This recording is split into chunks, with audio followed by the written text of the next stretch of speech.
Hello, ladies, feminism, and pro wrestling. I am one of your hosts, Sabrina Hannon, I am Megan Manley. and we are talking about Double or Nothing 2022. Lord knows there's a lot to talk about.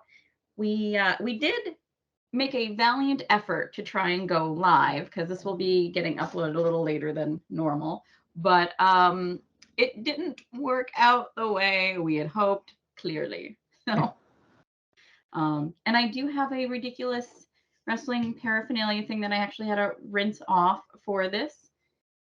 This is a John Cena gnome. Oh my God. You can't see me. I've had him for 6-7 years at this point, and he is in use. He's been well loved. But he's official merchandise. Oh my God. Yeah, John Cena. That is too funny. Yeah. When I used the guy who does my lawn, I used to put like his checks under John Cena now, and so he would always text me like, "Did you put the check under John Cena?" And I'd be like, "Yes." That's great. As a purchase, I will never regret making. I was not prepared for that. That was. Yeah, the next time you're at the house, as you're walking in, look for him. I have 3 gnomes. He is one of them. I never noticed it. That's funny. Yeah, he looks better now that he's had a bath. He was rough before. But yeah, he even has like, they put so much detail, like his little armbands there and everything. He's gonna need some paint soon, but yeah, whatever. That's awesome. I can't believe that's a real thing that exists, but that's awesome. Yeah, I've never seen another one. I saw it at a flea market, fully packaged, and I was like, I want this. So Nice. he has been well loved. I could see from the hole in his head. Yeah, that I don't know what happened. All of my gnomes at some point, if they have like a pointed hat, it breaks off at some point. I don't know why. And by all of my gnomes, I mean 2 out of the 3. Because I'm not really a garden gnome person, but I mean, yeah. And the other one is like a dinosaur, or no, Godzilla ripping the heads off of other little gnomes. Awesome. Yes. So yes, Double or Nothing. So we're just going to go through the card basically, because there was a lot. There was a lot. Even before the pay-per-view officially started, like that Friday, with all the MJF stuff, it was a full weekend. So I can't believe they put this on the pre-show. Hookhausen versus Tony Nese and Mark Sterling. I think that was definitely a mistake because that was something people really wanted to see. I think they could have moved something like Darby Allin, O'Reilly, or they could have just not had that match, for example. So the pre-show is kind of done a little differently than like WWE does it.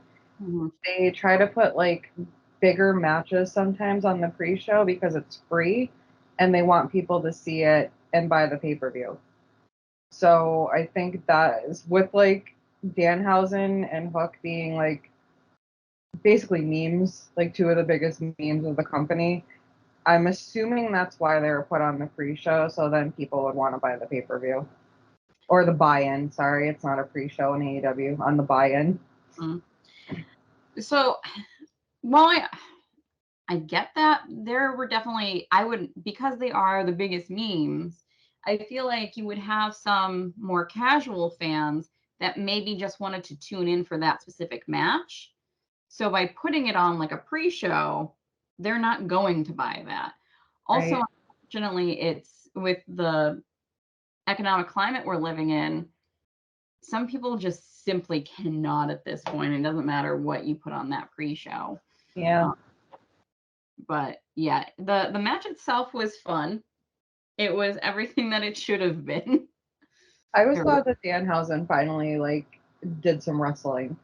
That he wasn't just killed in the corner again, that we got to see some offense, and looks like he can go. Like, I can't wait to see him, and he looks healthy. Like, it looks like injury's done and he's all normal, and we'll have some fun matches in the future. I have positive feelings towards him going forward.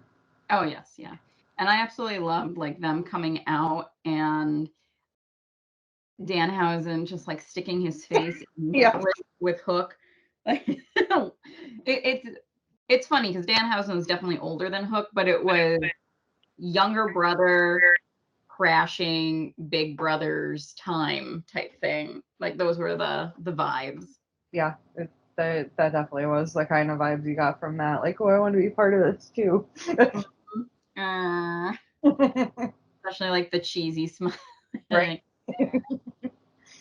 Yeah, they're And gonna be a fun tag team. I can't wait to see like where it goes, like where it leads to. yeah, yeah. And there was a thing that AEW put out beforehand of them like going to the event with RJ City driving, and it was just hysterical because they were like, Danhausen was just like, we want complete silence. That's what we want. And RJ started like making noises for a song, and Danhausen joins in, and there's just Hook in the back, like, It's like, shut up. mm-hmm. Yep. No, thank you. Yeah, and I also Mark Sterling is brilliant. Like, Oh, I'm 100% sold on him. He just keeps getting better like each time he's on my TV. I love that he came out dressed like a rejected superhero. Yes. Yeah. Like that's what he looked like. It was perfect. I love the sparkle, like, or the hollow that was going on with it. It was fantastic. Tony Nese did what Tony Nese does, solid work. Mm-hmm. I think it was definitely smart putting Tony Nese and Mark Sterling together because Tony Nese is. It's not that he's not funny, but like you wouldn't tune in just for Tony Nese. He needs like that little extra Mm-hmm. person because I mean, otherwise he's just counting his abs and yeah. And yeah, Smart Mark is good for that because he's so entertaining. Like, it's just funny. Mm-hmm. Yeah. They're just such a fun little group. I also so one of the other reasons I think they should have waited for this match was because throughout the pay-per-view I got exhausted. I was absolutely exhausted. I had been out in the sun that day, like and the sun wears me out. So I think having something like Hookhausen versus Mark Sterling and Tony Nese a little bit later on would have like pumped me back up because that was one of the matches I was looking forward to. Honestly, they did probably the two matches I was the most excited for first, which was not great. Um, just for again my energy level throughout. I think the card should have been moved around a little bit. You're gonna tire out the fans no matter what with 12 matches, but it the middle got in the end for me got a little heavy, but Yeah. I as don't Megan knows from having to deal with my my messages of not even being able to think. right. I don't think it was a bad call to open with MJF and Wardlow if the card was like 4 matches shorter. Yeah. I I don't think that was a bad opener because it, like, everything that happened over the weekend, is he going to show up? And they took the video off of YouTube, and the not showing up to the fan meet and greet, and just all the, like, is this real or not shit that happened over the weekend? Like, what, like, he booked a flight and he was going back to, what was it, Jersey or something? And just like all that, and then to open it with that, and then it gave it more like a real feeling, like, okay, he just showed up for this match and now he's gone, and it's like, is he going to come back? It just all worked for like whatever they were doing over the weekend, because at first I didn't think that it was, storyline until last night with the promo, and then like, okay, yeah, it is. I didn't think it was because they fucked over fans. Like, the people that So you, Yeah, I know.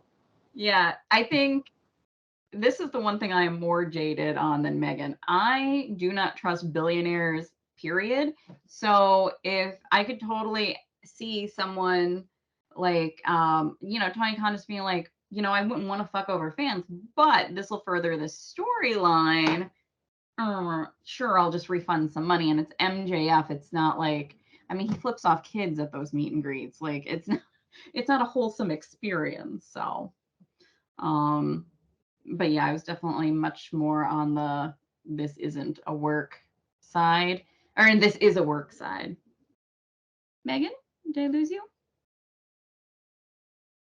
So yeah, I definitely fell more on the this is all a work because not long after they had said about the um not long after I had heard rather that about the rumors of him booking a plane and no showing, um they uploaded that the promotional video of the two of them. I'm like, they know that it's on. They're not going to put that back on. They're like upload the promotional video if they think MJF is no showing. Yeah, I just like with like Tony Khan being a fan before he owned a wrestling company, that's why I didn't think that like he would do something like that at a meet and greet. Like if it was just an owner of a company who isn't a fan of the company, they just own it, then yeah, maybe I'd see. Like that's why I didn't believe it. Like that's why I thought, oh my god, this must be real, because I couldn't see someone who was a fan first screwing over other fans. That was my rationale, but I guess I was wrong. He might have also just seen it as like yeah, you're screwing over like a small group of fans, but in doing so, you're making this so much more real for all of the fans. Like there's lots of billionaires tend to be little sociopaths, so just keep that in mind. Like I don't know. I have zero faith in anyone who's like a CEO or anything. Am I each the rich person? A little bit. So I mean, same, but I also like to believe that like not every rich human is inherently evil. Like, yeah. I don't think Tony Khan is evil. I just think that in that instance, it was certainly it might upset a few people, but it's going to make a lot more people intrigued and get more eyes on the product. yeah, I get it. I still don't like it though. I like No. that kind of do whatever you want on the show, but when you have people that might have like flown out specifically to see him and spent money for the meet and greet, like yeah, they got refunded or got to go to like another line or whatever. Like they made it right in a way. But there might be people that like took time off of work and like used their PTO that is limited for a lot of us regular folk, and bought a plane ticket and specifically just for him, and then like that's full. I don't like that. Yeah. Like Because the one thing MJF is correct about is he could carry that company on his back. Like I've been very upfront about the fact that MJF is the reason I started watching AEW. Sure, there were other people that I knew of from WWE, from elsewhere, who, like, yeah, I'm glad that I'm watching them wrestle, but it was just because I happened to catch MJF doing a promo one night. I couldn't even hear him. Like it was at a bar. I couldn't hear what he was saying, but like his mannerisms and everything else, I was like, I wonder what the deal is with that. And because I thought he was a heel, and I had said that to a friend who's not a wrestling fan, I had to make sure I was right, of course. And then I listened to that promo, and then I went down a rabbit hole of MJF stuff, and then I started watching. So he's not wrong in what he's been saying at all, which I think is why that crowd last night was crazy on Dynamite, because like they kept flip-flopping between cheering and booing him like they were bipolar. they were pretty heavy on the booze until he really got to that statement about paying all the ex WWE people money. And that was when they were like, wait a minute, yeah, like cheering for that. Because that's a big criticism of AEW, that a lot of the originals that took a chance on this company are being kind of pushed to the side now for all the, the, as much as I love them, like the Punks and the Bryans and like the Rubies and like all the people that are just the Miros. And well, Miro's kind of originalish. He was a few months into the company. Like Mox and Miro, I don't really count too much because they've been there, or like Dustin or Jericho, like the ones that were there from pretty much in the beginning. I Christian, he's another one that was there really early, like Sting, like those guys. But like the big ones that as soon as they got released, it was like they're hired 3 months later. That I get. Like if you've been there from the beginning and you're one of the top draws in the company, but then you're not making anything close to what probably like Punk or Brian Danielson are making. Like, Them. Mark Henry is making a lot more. Like they did a breakdown. He is making a shit ton more. And what does Mark Henry do? It's time for the main event. Like yeah. so again, he's not wrong because like folks like MJF, folks like um why did I Orange Cassidy, um Thunder Rosa got signed later on, but like I wonder like where Britt Baker's money falls because also she is a major draw. Yeah, people talk about the four pillars. Really, there's five. You throw Britt Baker in with that. Like Mm-hmm. MJF, Jungle Boy, Darby, Sammy, and Britt. Like out of the originals, they were the five that were like the biggest draw. Like people would want to watch because of them. Like um Jurassic Express, when that was, they were massively over for the. I mean, they still are. They're the tag champs. But I mean, very early on, I think it was.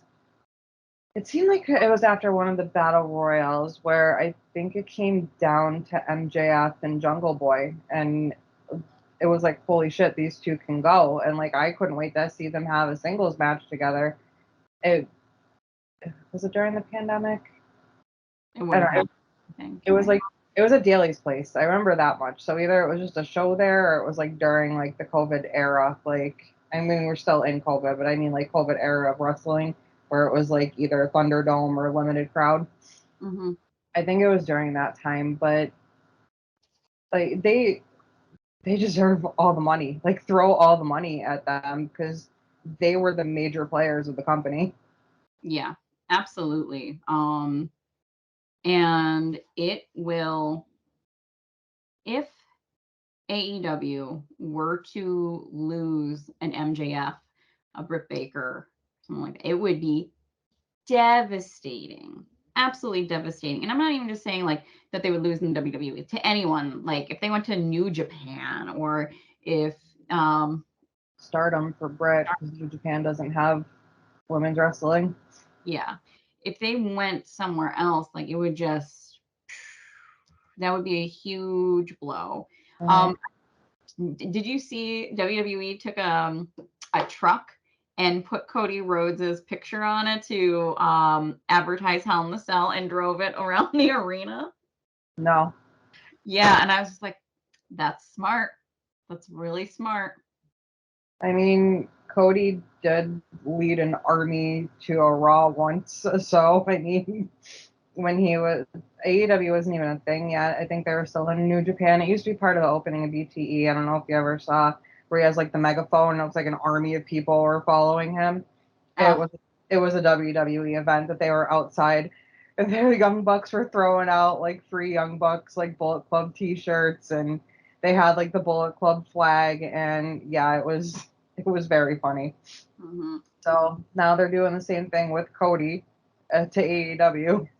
yeah, yeah. I mean, it's smart, so smart. And I think what as fans, like we sometimes lose sight of the fact that while yes, wrestlers love their jobs, a lot of them also love money. It is a job. Like you work to pay your bills. Mm-hmm. And with wrestlers, they don't know how long their careers are going to be. So Never know what can happen. One slip, one false move, and you could be done. yeah. So I completely understand if younger talent is not being paid what they want to be, what they should be getting paid, and then WWE or somewhere else in general offers more happening.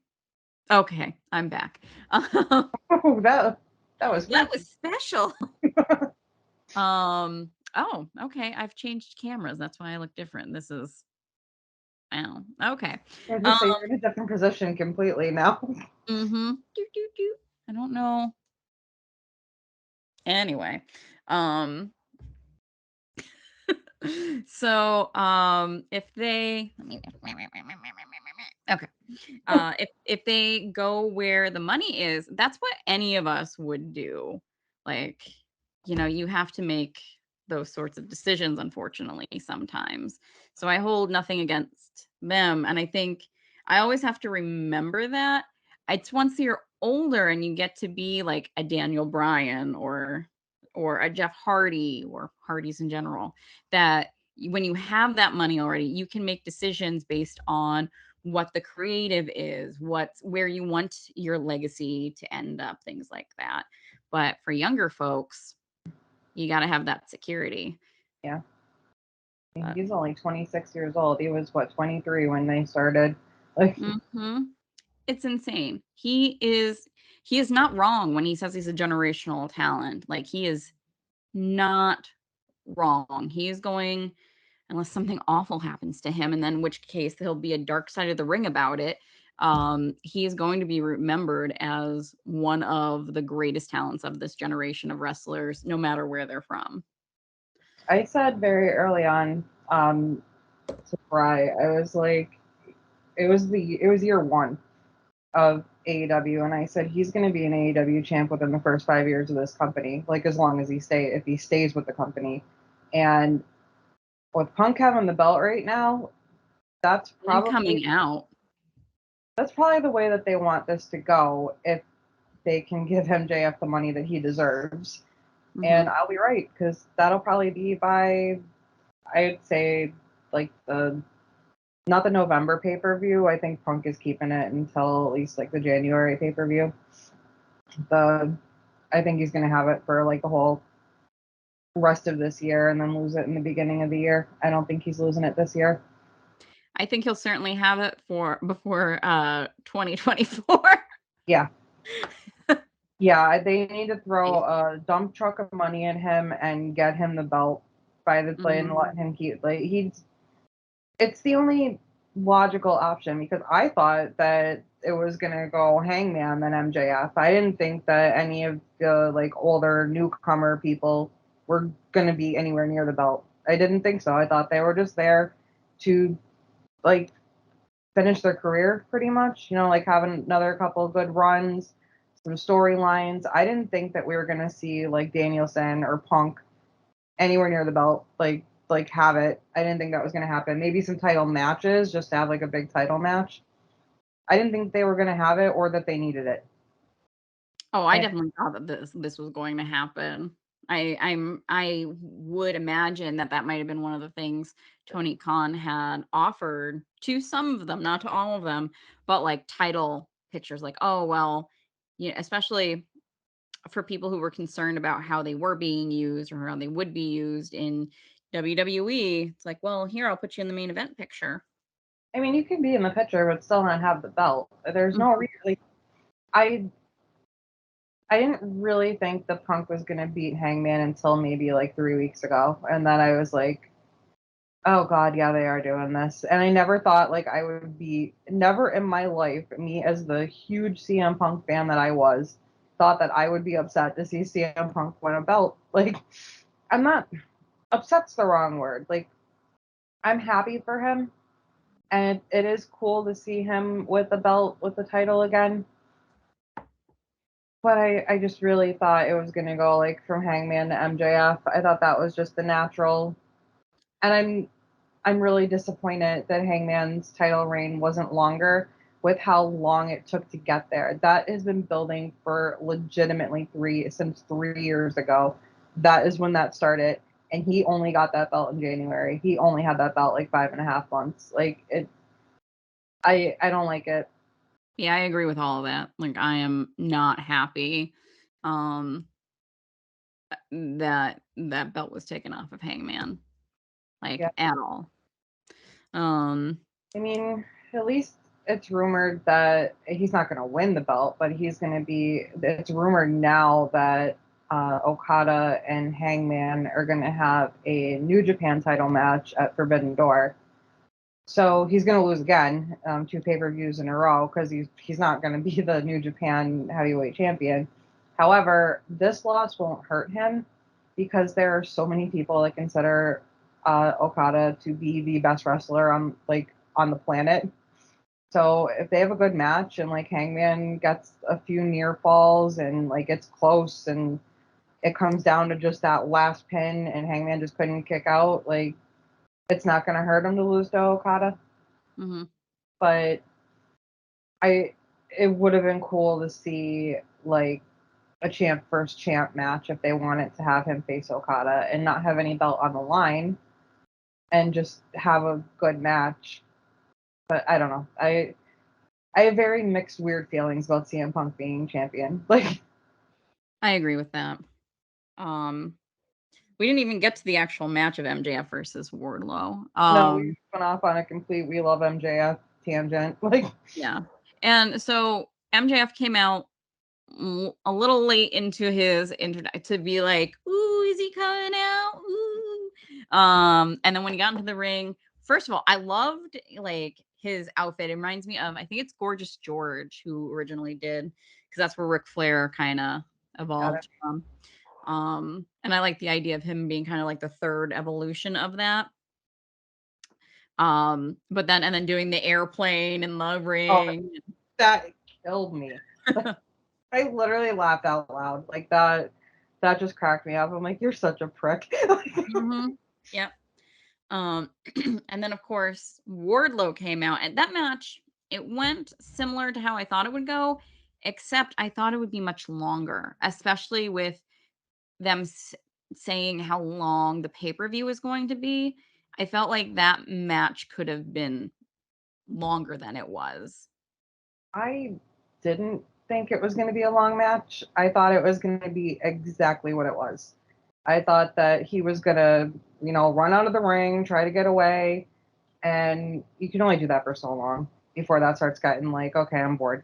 So that went like the perfect amount that it should until Wardlow got a hold of him and just power bombed the shit out of him and pinned him. Like I thought it was going to be at most like a 10-minute match. I didn't think it was going to be very long. Um, and there's so many people that are upset with that match because it wasn't long and how like MJF was basically just like murdered. But I oh, expected the murder. yeah, that was the only payoff that could have happened. That was the only way that that could have played out. After all the hoops and bullshit that he's had Wardlow jumping through for months, and how this has been slowly building for like 2.5 years, there was no other way that this match could have went. Like it was perfect. It was absolutely perfect. Yeah. Yeah, all the power bombs were great. You could see that MJF was getting tired from them. Yeah. Um, Yeah, he took a couple bumps that scared me. It didn't look like he fell right. yeah, yeah, he fell back on his elbows too soon, it looked like. And that's not a criticism on MJF. I mean, it happens. Like if you take that many in a row, like, whew. He And I has to think dizzy or something, like mhm. And I think not only that, but he just took that chair shot right to the head too, mhm. which I was so angry about that. So goddamn angry about that. Yeah, I wish they would stop doing that because we really don't want another Benoit situation in the world of wrestling. Like it Mm. just It's not just that, like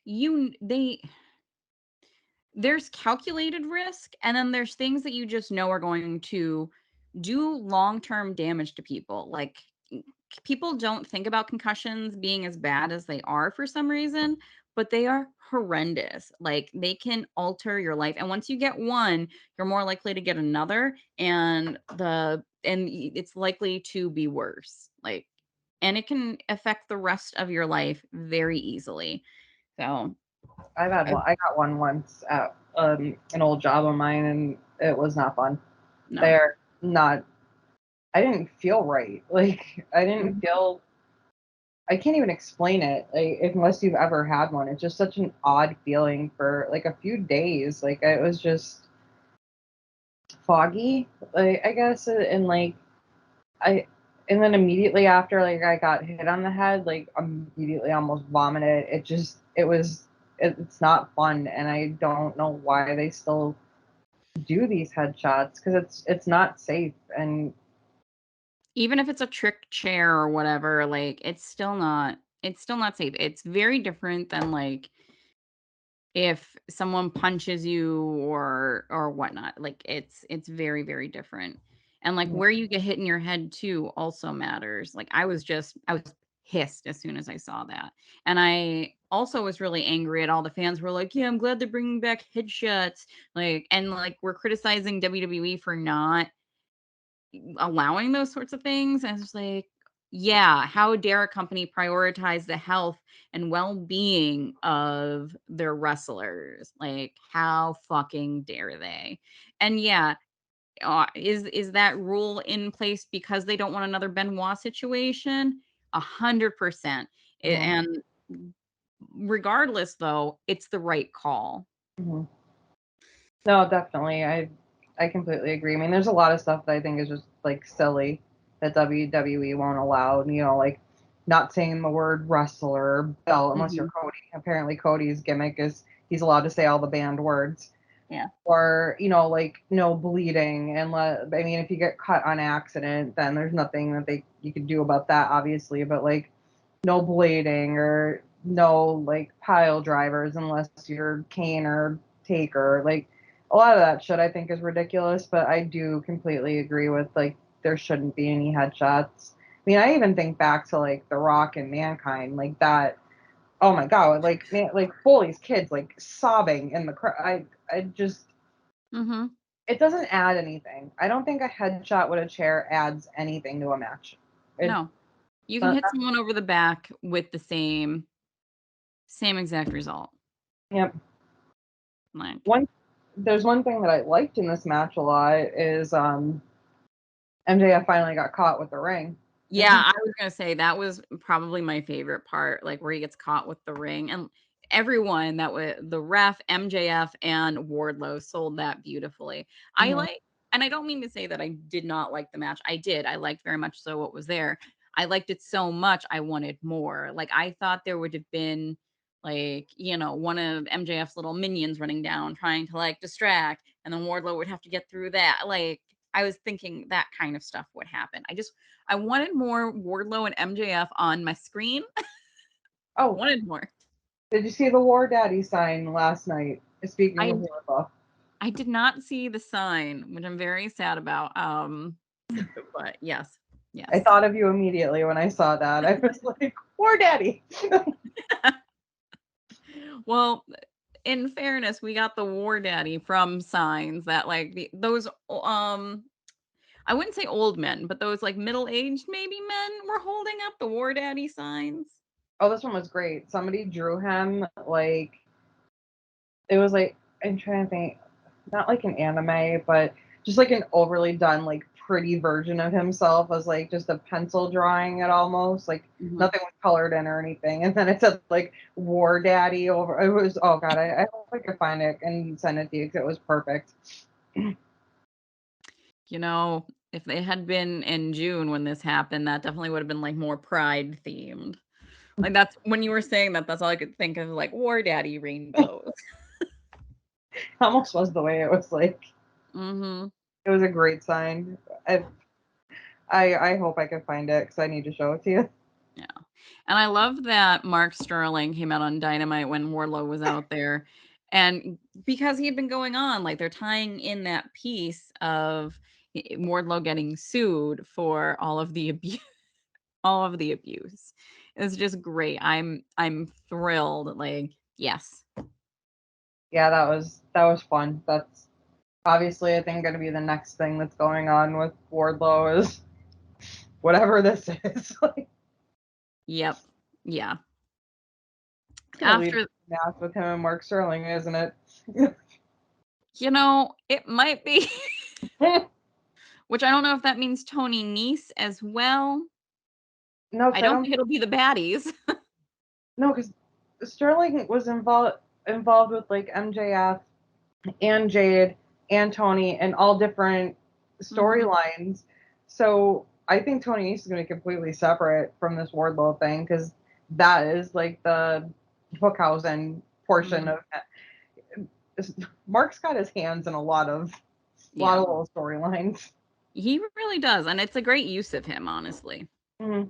Um, Next we had the Young Bucks versus the Hardys. While this match was good, Jeff Hardy is injured now.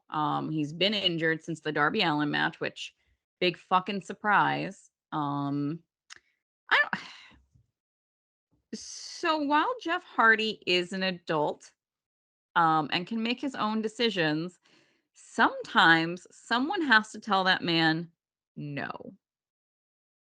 And no one is doing that clearly, or at least no one that he's listening to. Yeah, God bless him. He was gassed very early because he's hurt. And like Mhm. there was even that spot where he was trying to climb up to the top rope where he couldn't get to the top of the rope and man it hurts to watch because like we're old enough that we watched the Hardys in their prime, like when they were the Hardys, when it was, you know, them and against the Dudley Boys and And Ed Christian. Christian. Like we saw peak Hardys, and it's sad to see people that you loved get old. Like that's basically what it comes down to. And like you said, although it was a great match, the Bucks fucking carried the match. The They, Bucks and Matt Hardy. I mean, the Bucks had to carry it. I mean, you know, which I'm They're surprised, the Young Bucks. right? Which I mean, they're almost not really young Bucks anymore. I mean, Matt's my age, Nick's only a couple of years younger, so Mhm. they're in their mid to late 30s, like you know, like we are, and They say that for wrestlers, your mid 30s specifically are like your wrestling prime. So, I guess and I they're mean, you can definitely see like I would feel comfortable saying that they're in their prime. the Young Bucks. Yeah. Oh yeah, 100%. They're Oh, the Hardy Boys, they're in their prime now. no, no, sadly, but like even when I said to you last night when I messaged you, I was like, I don't understand how people hate the Young Bucks. Like I don't get it. The only way is what you said that like kayfabe's still alive for them, and they think that that's what they're really like Mhm. because they're so fucking good and they're so funny and they're so good to their fans and like Yeah. I just don't. They're good Christian boys, you know, like they say, they're good Christian boys. They don't cheat on their wives. They don't do like they're not problematic. They're great dads of their kids. Like I don't get how anyone can hate them. I don't understand it. Like Maybe they hate them because of all those things. Like they're such good people, and yeah, maybe, maybe maybe they're those type of folks, which possibly. I don't understand, but No, I don't either. Like they're two people that I would love to meet. Like if I like went to go to a meet and greet and saw they were there, they'd be people I'd spend money on to definitely go and stand in their line. yeah, those are definitely people I wouldn't be worried about meeting. Same thing with the Hardys. Well, I've met the Hardys, but I was super excited to meet them, but I wasn't nervous because there'd been 20 years of people saying how wonderful they were to their fans. I'd still be Um, nervous because like oh yeah, them. I learned through meeting them and China, because it was one day after the next, that when Oh, I'm really nervous, I touch my face like this a lot. aw. Like a lot. I'm like, I'm a hair like when I'm nervous, so I'm a lot like a lot of this going on, like a lot of twirling and like that is what I do. That is my anxious tick. Yeah. But yeah, highly recommend meeting the Hardy Boys if you get the chance. They are wonderful, great people. Yes.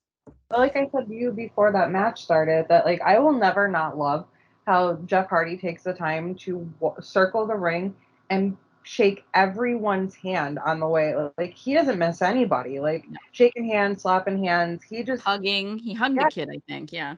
yes, he just seems like I love people that understand that the fans are the reason why they are where they are. Like Mm. I honestly think for the Hardys, the fans are one of the reasons why they're still doing what they're doing. I mean, Matt just not to say that Jeff doesn't, but Matt specifically, they're both insanely creative people. Jeff has a lot of talents that lay outside of wrestling, whereas Matt, all of his talents lend themselves really well to wrestling. Like he's done promoting before, he's made their ring gear before. He's obviously really great with putting together like the broken universe, like big storytelling that takes forever, you know. He is a great wrestling mind. I think Matt more so than Jeff when they're done in front of the camera. I think Jeff will always do some stuff with wrestling, but I think when he retires, he's going to do a lot of his other passions. like Matt's art, going, music. yeah, and Matt's going to do a lot of the behind the scenes stuff. Or maybe like, I don't know. He still, I mean, the Hardys did YouTube before YouTube was big with that. Like they were always doing like vlogs and things like that. Um, and Matt's wife Rebby is, I mean, great with all that kind of stuff too. Yeah, Um, did you know she makes like pinball machines and stuff? I didn't Like, know that. yeah, and she does game design, like stuff like that. That's cool. Yeah. Um, but yeah, the match was good, although concerning. Yeah, and Um, I'm I'm just confused about the ending unless this isn't done between them. I don't Because think it's done. yeah, I definitely. So I thought that this might be leading to the Hardys getting just one last title shot before they were like title run before they retire. And at first I was like, nah, like they're not good. They're fucking 45 years old. No, no. And now I'm thinking maybe. I I think that with that whole Matt and Christian weirdness at the end of their match last night might end up leading to something with them having a title match against Jurassic Express. And it might be the Young Bucks that take the belts eventually off the Hardys, kind of like, the Passing the passing of the torch. torch. Because I mean, they're right. There are so many similarities between the Young Bucks, and Matt and Jeff. I mean, even half of each team is named Matt.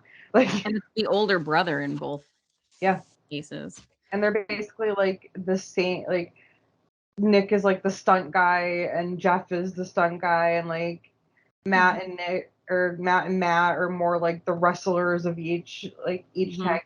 They're just even like the gear and how they both started, and it makes sense for them to get that one last run before they're done, and for them to drop it to the Bucks like before they leave. It makes the most sense storyline wise.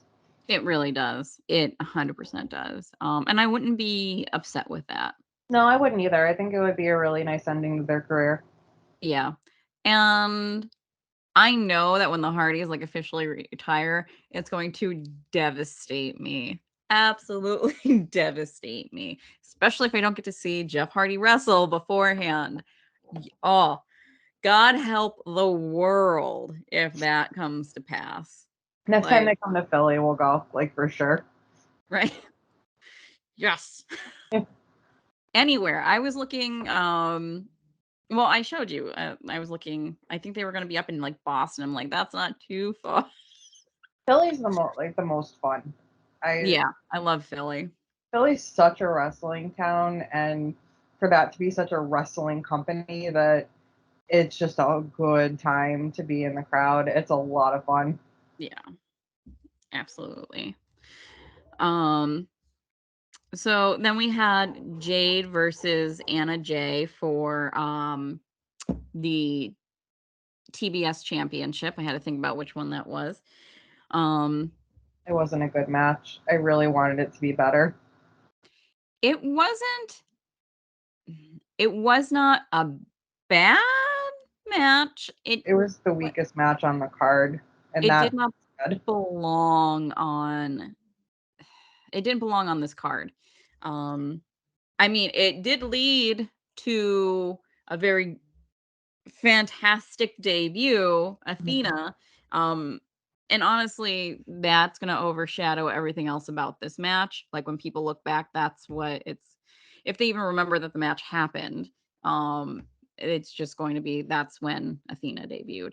And It bums me out because we're always so adamant about how much we love Jade and how awesome she is that oh my god, I wanted this match to be good so bad because I just want people to shut the fuck up about Jade, and Mhm.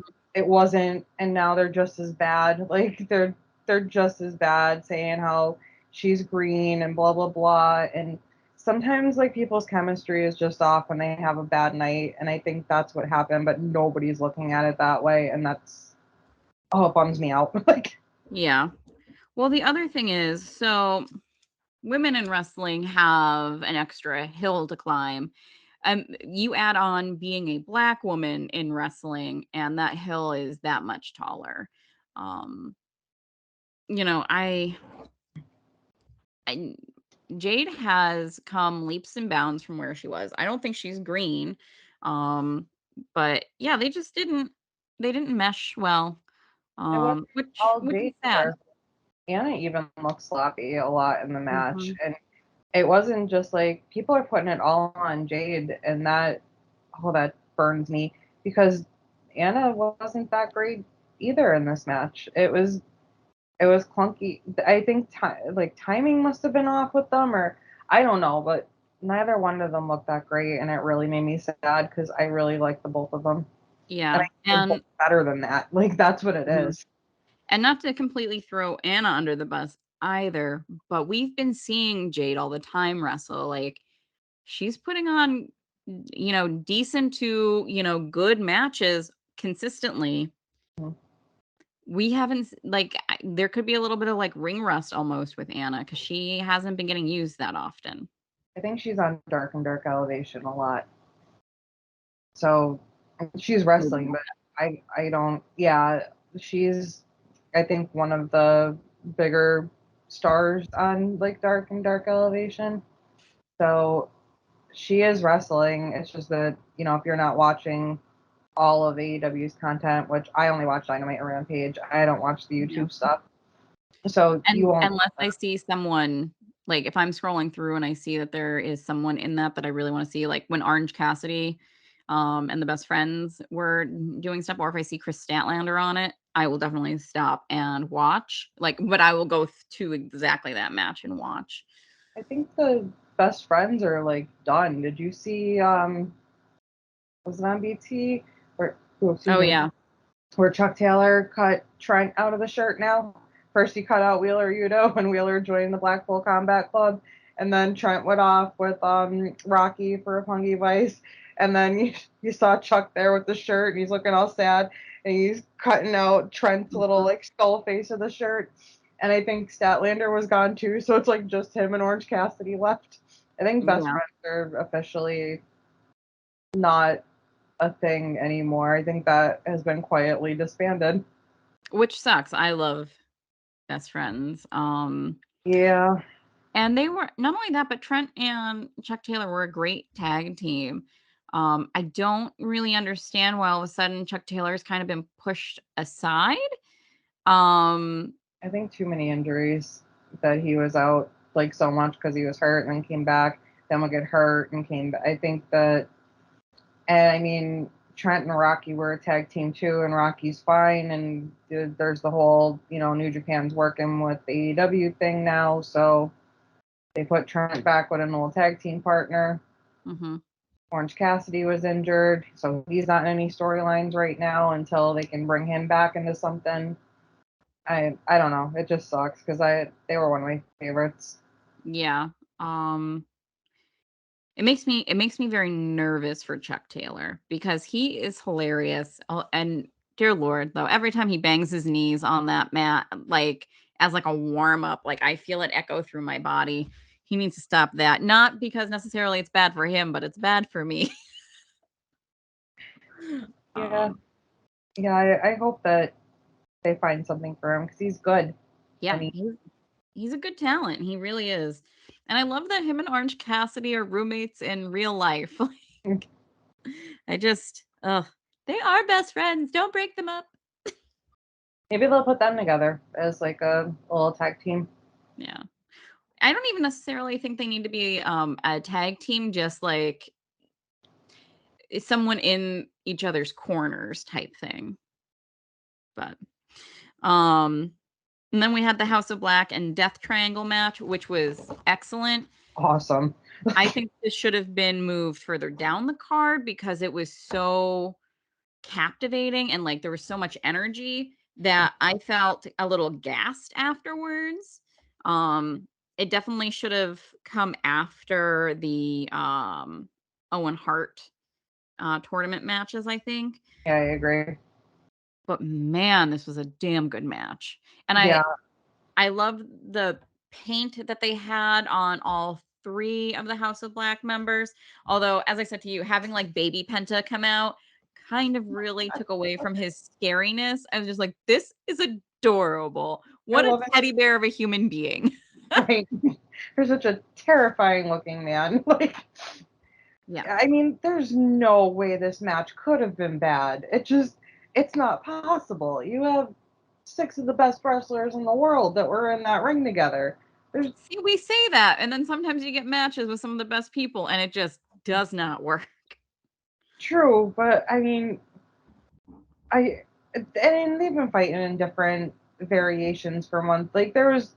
I had no doubt in my mind that this was going to be anything but a banger, and like, and it was like one of those like boom, boom, boom, boom, move, move. Like Yeah. it just, oh god, and not even Penta. Like Ray Phoenix is just one of the most amazing human beings I have ever seen in a ring in my entire life. Like I can watch that man for 3 hours straight and wouldn't get bored.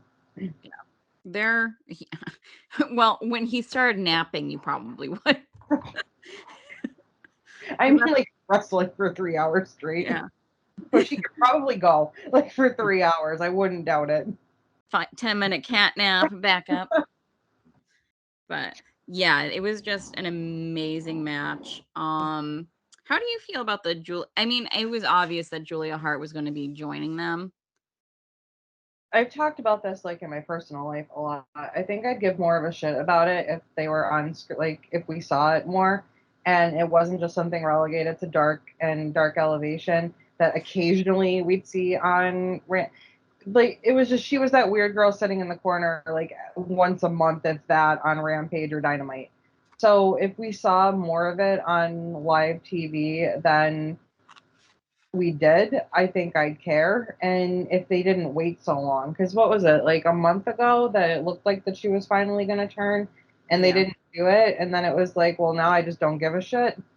And then she comes out and I was like, oh, cool, they finally did it. Moving on. Like, Yeah. Unfortunately, like the way they've booked Julia Hart in general, I don't give a shit about her. mm, Like yeah, I don't care. there is nothing to her character. I'm hopefully they do something now, but like I feel like she's just going to be a background character. Uh, Like she'll be used kind of as like the little dangly bits of bait kind of type thing, but Speaking of her, in Varsity Blondes, I don't know if you saw that Brian Pillman Jr.'s mom passed today. oh, I did not. Yeah, that was something I saw a couple hours ago. So feel bad for that kid. He has no parents now. Like that kind of I like him. I know you're not really sold on him, but I think it was the dark side of the ring that like really has me rooting for him. Like I just want him to do well. And I like him like as a person. He Mhm. seems like a really sweet kid and I just my heart broke for him. I feel so bad when I saw that cuz he that's got to be tough. Like Oh, it is. I Yeah. I felt so bad when I saw that. So, in the off chance that he'd ever see this, like my heart goes out to him. Yeah, the Dead Parents Club is not a fun one to be in at all as someone who's lost both of their parents at young ages. Um, what I cannot imagine for him is his father was such a public figure, and it's the same thing for like Cody Rhodes and stuff. Like, it's one thing for you to like privately be grieving, but then for the whole world to know about it. And um, yeah, yeah, Yeah, and I would never be able to handle that. Like have other people be like, "Oh, I've been watching your father since I was 4 and blah blah blah," and like I was so sad when he died, and I wouldn't know how to handle that. I'd be like, "Yeah, I was sad too. That's my dad." Like mhm. I I don't know how people go through having public figure like being a public figure and a famous parent. Like Jungle Boy is like another Yeah, good example. especially Jungle Boy is a spitting image of his father, He must like, hear it all the time too. because even if you didn't know his name, you look at his face and you know. I knew immediately. Yeah. Like as soon as I heard his name was Jack Perry and saw it, I'm like, wait, he'll just like Luke Perry, like, and he must hear. I can't imagine like hearing that all the time too. Like I don't know, it's Mm. gotta be rough. Yeah, at this point, like, maybe he takes comfort in the fact that, like, he looks so much like his dad. Let's Yeah, hope. it's been several years now since Luke Perry passed, right? Yeah. Like 2016, I think. Was he a victim of 2016 when it seemed like every celebrity was? No, I don't think so. So, 2019. I think it was 2018. And the reason I think that is I went to Comic-Con in 2019 and he had just passed and there was a Riverdale panel that I went to. Um, and that was a big thing that everyone talked about. So I think it was 2018, 2019 that he passed. March 4th, 2019. I thought it was longer ago than it was. Yeah, you're right. Yeah, cuz which does that mean I think he got to see his son wrestle in because I think that's the other thing. I'm pretty sure he didn't get to see him wrestle. No, because Double or Nothing didn't happen until the end of May of Oh, 2019. So he just missed it. He yeah. just missed him. He got to at least see him signed to AEW because that happened, and there was a lot of episodes of BTE leading up to that where they were just showing up at different indie places and stuff and having you weren't watching back then.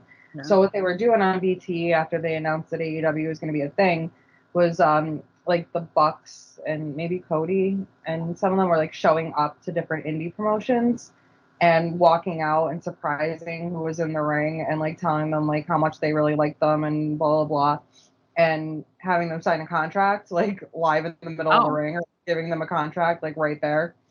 Um, I don't remember if that is what happened with Jungle Boy and Luchasaurus. I think them and MJF just became a part of BTE at some point. Like Jungle Boy didn't talk. That was his thing. Like he didn't have any speaking lines, nothing. He was just like this kid that was riding Luchasaurus's shoulders all the time. And so similar to Hook, basically no lines. yeah, kinda. Like he didn't say anything. I remember like Rick Knox would be on a lot and him yelling at them that they couldn't drive with Jungle Boy on Luchasaurus's shoulders. Like Jungle Boy was like out of the sunroof or whatever and like they were in a car. But yeah, like best friends I think were a tag team that they surprised.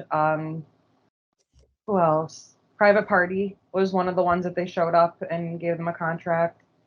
Um yeah, so he definitely, I think, was alive to see his son get signed to a like a big promotion, which at least he has that like his dad knew he Yeah. got signed to AEW. Yeah. Um, we went really, really far off, Yeah, but we stayed on wrestling, so there's that. yeah, Um, but yes. So House of Black and Death Triangle, great match, fantastic. Would watch that all the time. yeah. And then we had the final for the men's Owen Hart tournament, Samoa Joe versus Adam Cole. It was pretty obvious that Adam Cole would be winning this.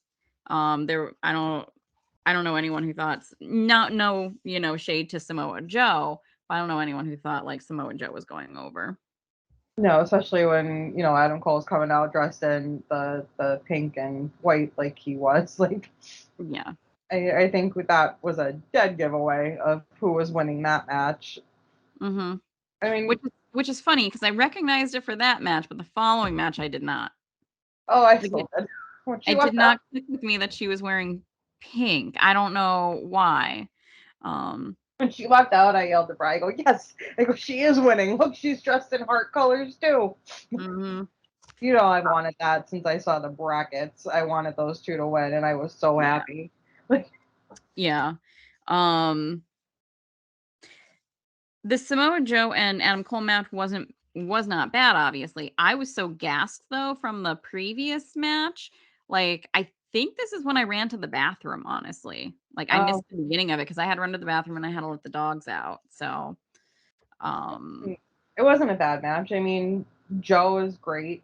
I mean, mhm. obviously he's not slow, but he's not as fast as he was when he was younger. Joe's getting older, but he could still go for Oh someone. yeah. Like, it's amazing how a man that size can move that way. Like, I will never be not impressed. It's like a Keith Lee thing. Like, When he did that like corkscrew thing, Keith Lee, like whew, oh my god, I think that was later this night. Or was that I don't remember when it was. I'm not gonna even pretend. It was recent. it was the pay per view. Okay. Yeah, it was a fine match. It was how I thought it would end. I thought like Adam Cole was gonna win. I honestly thought that the final was gonna be Kyle O'Reilly and Adam Cole. I was shocked when it was when Joe won and moved on. But I guess Adam Cole got injured because that's why he wasn't. Yeah. That's why he was on commentary last night.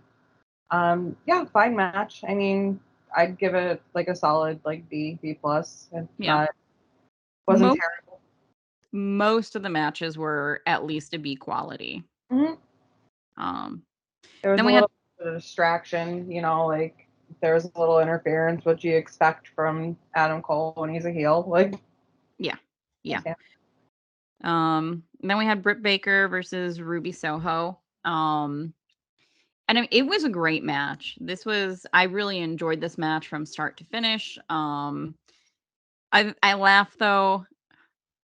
So the guy that they had playing Britt out to the ring with, I was just like they kept saying the name like I was supposed to know who it was, and then they were like, "Oh, Fozzy," and then I laughed and I was like, "Okay, yeah, Jericho's friend, Yep. gotcha." There's a reason why I don't know this person's name. And then of course Ruby had Rancid play her out. I don't think they sound that great live based on that performance, but I mean they've also been around I think for a very long time. I could be wrong about that, but I feel like I've been hearing about them for forever. Oh yeah, I definitely remember kids in high school, like the edgy kids wearing like a jean jacket with a patch of Rancid on the back of it and stuff like that. So yeah, Yeah. they've been around for a while, which I knew immediately she was losing for sure when I saw she came out with a live band because it's a curse of wrestling. It seems like if you have a live band playing you in, that you're probably not winning the match. It just it's not 100% of the time, but I'd say it's at least 90. It seems like a consolation. They're like, all right, so you're not gonna win this match, but we're gonna give you the live band entrance. Like they're gonna play you in. Mhm. Yeah, and so my only concern with all this, and has nothing to really do with the match, it has to do with the fact that it was Ruby Soho that lost, especially with how they were building it up. Because the only reason I thought she might win this match was because they kept saying like she needs to win this match. If she doesn't, like what, blah blah blah blah. So yeah, if they do nothing with her now, like they kind of have. I mean, they did use her on for that tag match then on Dynamite, but like they need to do something with her because like the wind has come so far out of bless you her sales from when she first entered. Like they're starting to build it back up. You need to keep doing that or I'm going to reach through the television and put my hands backstage and strangle Tony Khan. Fun fact that I didn't know. Britt and Ruby like are friends. Like Ruby trained Britt. Did not know that. So I'm wondering Yeah. if that's another reason why Britt always beats her, because it's like the master losing to the like trainee type thing. My counter argument to how they built the match is they built the TBS match the same exact way, that Anna had to win because she lost to Jade in the past, and she lost. So when you said that like later on in the night, I was like, well, they built Anna and Jade the same way, and they weren't afraid of making Anna lose. So I didn't think anyone else but Britt was winning that bracket, like winning that whole tournament from when I saw it. I wanted her to win because I wanted those two to win together and be like obnoxious about it. But See, I don't want them to be obnoxious about it because we already have an obnoxious couple in Sammy and Tay-Conti. Like, I don't need another one. I don't need 2 hours of 2 couples being like that. it was before that happened, because this whole tournament was announced before Sammy and Ty Conti became whatever the hell they are now. So when I first saw they were both in it, that was what I wanted, and then I still just wanted them both to win it, and I'm glad that they did. Yeah, like, I have no complaints about the two of them winning. They are excellent wrestlers. They seem like great human beings in general. Like, absolutely no complaints there. Also, if you look on YouTube, so both Ruby and Britt did that carpool karaoke. They're in 2 separate cars because it's just one woman in each car. But Ruby is in with Hobbs and MJF. Hysterical, the 3 of them together. And then Britt is in with Bryan Danielson, CM Punk, and Christian. Also hilarious. And CM Punk's driving, and it's funny because one, I forget what song it was that came on, but it was, oh, what was his name? Mussolini. Mussolini's name was in the song, and Britt goes, "What's a Mussolini?" And Punk just went, "What? What?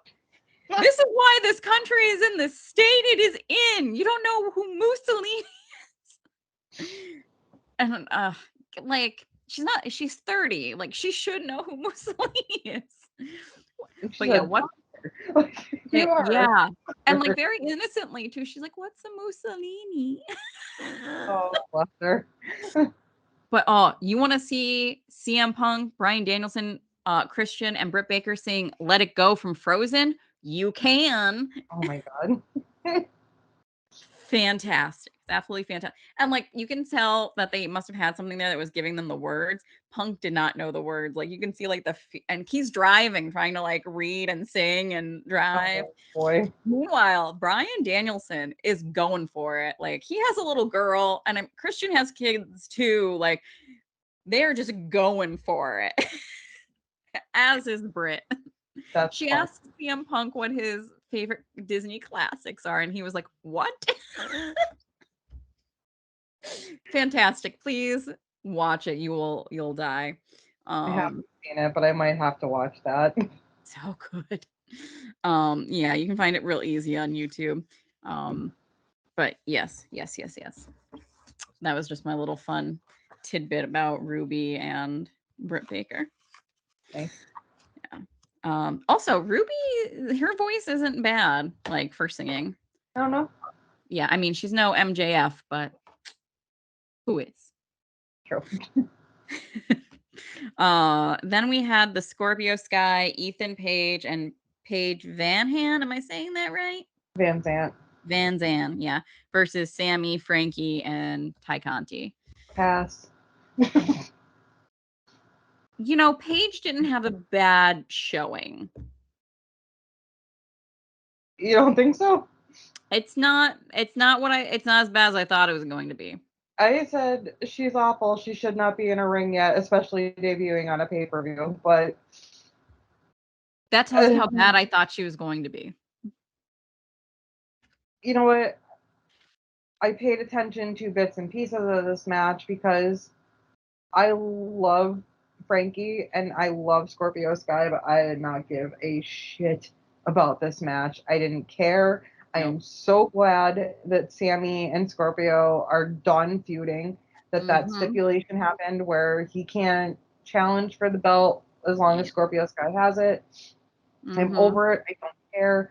I just I Yep. didn't care. I still don't care. I don't even want to talk about it because I don't care. Like, just There are two matches specifically that I don't think should have been on this card, and this is one of them. They put the two matches right next to each other, honestly.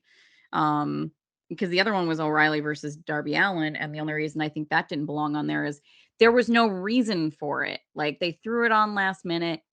They didn't need to do that. Neither one of these matches needed to be on this card. if you watch the media scrum after, you will see in a pixie stick fueled rage exactly why that match is on there.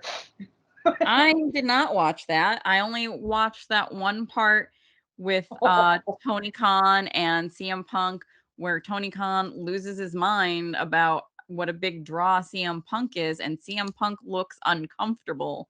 Oh, Like let me tell you, it was not the worst of it. He went off on another tangent multiple times about why the pay per view was as long as it was and why those matches were put in there.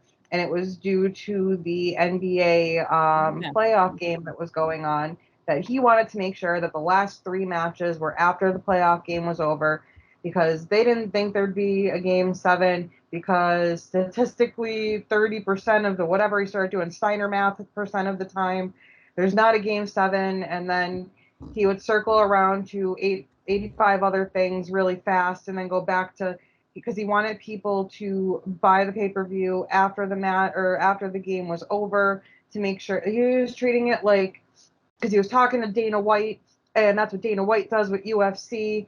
And UFC shows are longer, and I don't know why people are complaining. Do you want to get less for your $50? I thought it was an interesting study of the human psyche. Tony Khan and that press thing after it. So yeah, these filler matches were basically in there to make the pay-per-view longer, and apparently a lot of people did buy it after the basketball game to catch the last three matches. So I guess the mad genius plan worked. Like, Well, here's the thing. What you can buy this mat, you can buy and then you can just fucking watch it later. not immediately after. That Like was his. Oh, trust me, that was brought up too, and he went off on a pixie stick rant about that as well. So you can't watch it immediately after. You have to wait, and buys and money and more Steiner math and oh, he was an event. We watched like all 3 hours of that press thing, and let me tell you, it was fucking fascinating. I watched it like this. I was like, it was the craziest shit. He he's something. He is a interesting human being. I think it's very obvious that because he also people have asked him about his sleep habits, and he says basically how he doesn't sleep, and those pixie sticks are keeping him up. Like Yeah, his yeah, his whatever. his wee little heart's going to explode. Like, and it's going to be during one of those media scrums. Like that's what's going to happen. And like I'm saying that as a joke, but also like I hope that doesn't happen. Um, but maybe 39 years old, I think. He's not you're getting older. You're lay off the my pixie mom. sticks, bro. Yeah, like my mom had a heart attack when she was only like 2 years older than that. Yeah. Uh, Well, unfortunately, last year a friend of mine who was 35, right? Yeah, he was 35, passed away from a heart attack. Because usually when they happen that young, like there's not a lot they can do. Am I thinking of the same person? Because someone that I was in college with for a year, it was just a year ago, and they would have been 36 because they were my age, I think. Was it right around Thanksgiving? I believe so. Were they a very well known gentleman in the area? Very Mhm. kind, Yep. big boy, a very big boy. Not anymore. No. He was when he was young. He was when he was younger. Oh, then we're talking about two different people because someone around my age that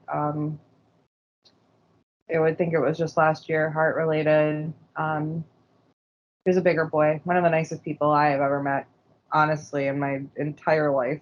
Mm. I hadn't seen him in over a decade, but he was a good guy, and he was young too. So TK better take care of himself, or he might Yeah. end up having some heart issues. Because it's clear that that's not that's not just coffee that was getting him that. No. There, Well, if it is, he's using a very specific powdered substance to sweeten it. or that those, what were they called, like stacker threes or something? Remember those? Like they still exist. Yeah, WWE always did those commercials for them back in like the early 2000s. Yeah. I used to work overnight. Just a little sidebar. I used to work overnight at a restaurant. It like had just opened in the area at the time, and I was only 21, so I still wanted to, have a life and go out and do things. So I would I'd work from 10 at night until 6 in the morning, and then I'd get out, and I remember a few times I'd go to a friend's bar that his family owned, like after it was closed, and hang out there, and then like go home and go hang out with my friends until like way late in the afternoon, and then sleep from like 6 or 7 at night until like 9 at night. So get like 2 to 3 hours of sleep, and then pop some stacker threes and drink coffee to get through the day. And I'm like, I am so lucky that my heart did not just collapse on me. I did that for like Yeah. 4 months, like 4 months straight. I was doing that until I was like, I can't do this anymore. Yeah. Wow. That's intense. Yeah. Yeah. And there were a lot of times that I had those very intense moments like our boy did. So I'm wondering, like, lack of sleep plus a lot of stimulants equal, like, because I've been there. Mm-hmm. Yeah. He's another one that someone just needs to tell him no. Yeah. Um, do you have anything to say about the O'Reilly versus Darby Allin match? I thought it was one of the best matches on the card for something that had no build. Like, I really like Kyle O'Reilly. Mm-hmm. I really like any match that he's in. And I mean, Darby's always good. He's crazy and does some dangerous shit, but I mean, he always has a good match with whoever he's with. It's very rare that Darby has a bad match with somebody. Yeah. So for no build and for it being placed on the card to spread the card out longer, um, I mean, I know you were like completely dead at this point, I fell but asleep during this match. oh, it's actually kind of sad because it really was one of the better matches of the night. Like it was honestly one of the best matches of the night. Well, thankfully, since I paid for this match, I can just go back in and watch it. Tony Khan. I, speaking of best matches of the whole night, um, I think a good contender for match of the night was probably the AEW Women's Championship match that I had zero hopes for. Yeah, same. Like, it was by far the best wrestling match of the pay-per-view.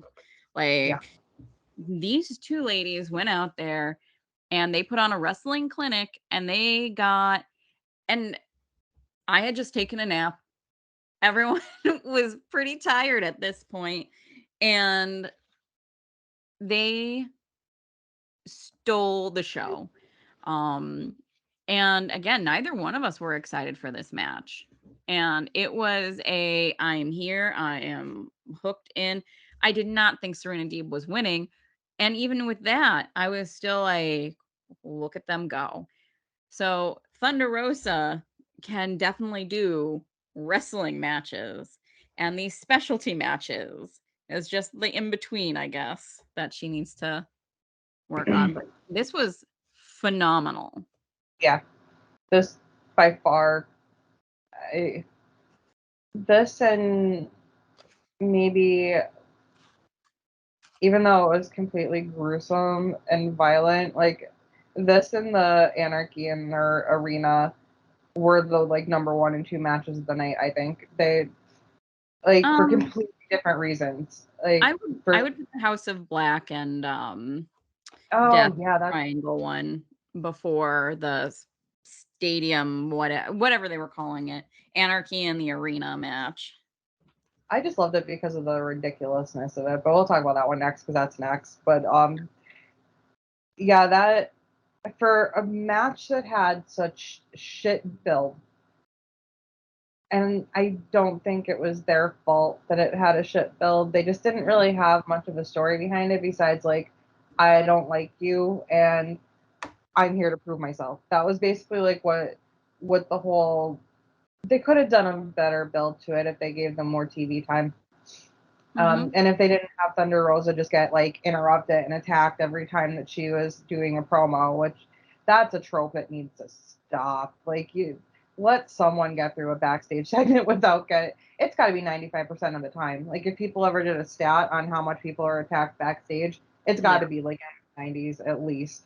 Mm-hmm. That that needs to severely calm down. Yeah, exactly. Um, I think this match, I think will hopefully put Thunder Rosa's title reign back onto a course that we need it to be. I hope. I don't I don't know if it will after hearing some news from today that apparently Thunder Rosa is another one that's pissed off at Tony Khan right now. She's very unhappy that not only was she not on Dynamite last night, but she wasn't mentioned, Yeah, which is valid. valid.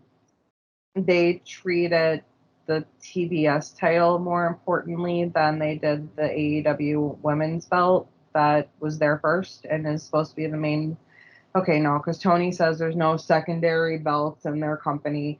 But when you have two belts that are named after the company, I'm sorry, that's your primary belt.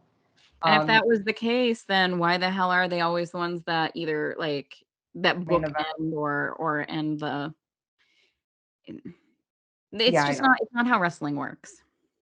I I don't understand because like even the media thing after like Punk was out as one of the people and Jade was out as one of the people, Mhm. so and not Thunder Rosa.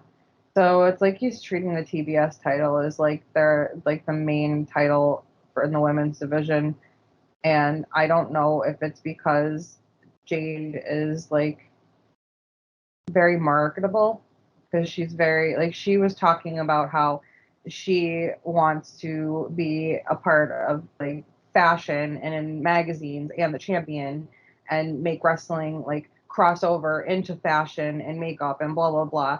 So I don't know if like she's getting pushed so hard because she's trying so hard for that crossover thing, like the crossover value. I don't know. I just don't know why Thunder Rosa was just like pushed to the side when she had one of the top 3 matches of the night. Like, And also like Thunder Rosa in and of herself is a crossover. She is like she broke a record being the first ever Mexican born woman to win a US like main title. Like she is a crossover success. And I'm kind of wondering between cutting her off all the time and not giving her these interviews if he doesn't like the way she talks, if he thinks her accent is too thick or whatnot, because that's the message he is sending.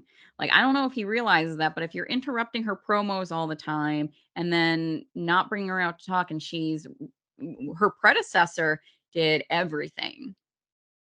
I don't So think it's so much that as much as falling back on face champions are now like it's really showing not booked well in this company. mhm, Um, Hangman, Lucha. Do you even remember that the Lucha Brothers were tag team champions for a bit? no. Yeah, they beat the Young Bucks. They had a reign and they lost to who they lose to? Jungle Boy and Luchasaurus. Look at their reign.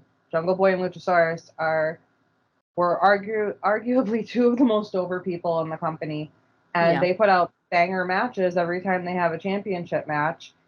But they have like no storylines. They have Mhm. the only thing is like, is Christian gonna turn on Jungle Boy? We don't know. Christian gives him weird looks. Like, and then now look at like even Sheeta. Even though like Sheeta had a very long reign, she didn't really have many storylines besides the fact that she had a long reign. Like that was basically her story of being champ. And now Thunder Rosa. So I don't think it really has anything to do with like how she speaks, and she. It's not even like her accent's very thick. You can understand her perfectly, and so I Mhm. don't think that that has anything to do with it. I think it's all coming back to they don't know how to book a face champion. Yeah. Well, I'm saying like this is how it's starting to look.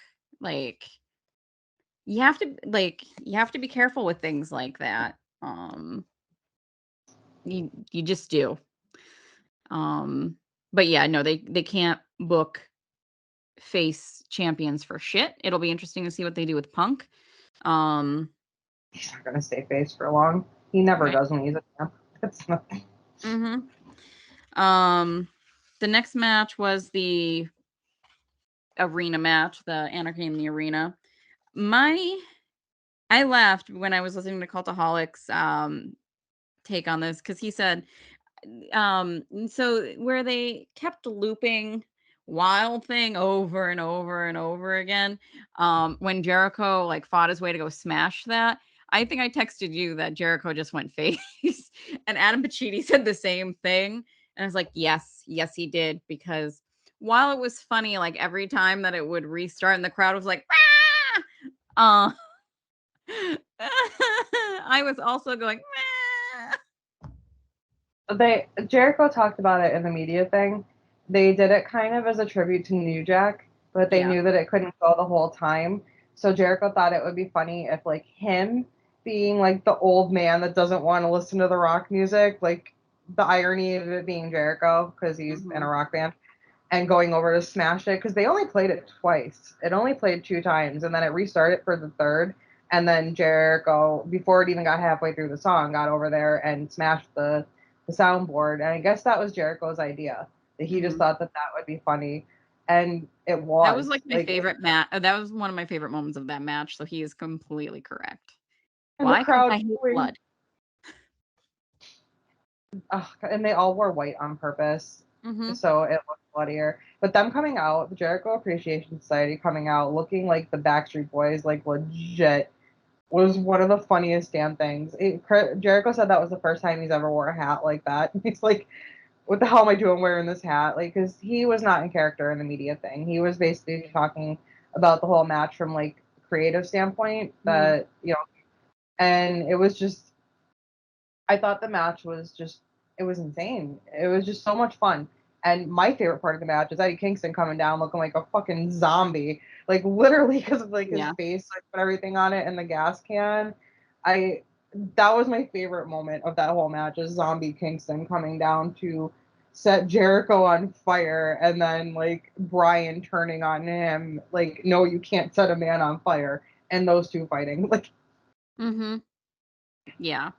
Um, I would agree with that. I think those are the highlights of it by far. There was at one point with those sorts of matches, I always wonder, like, if you're somebody in the arena.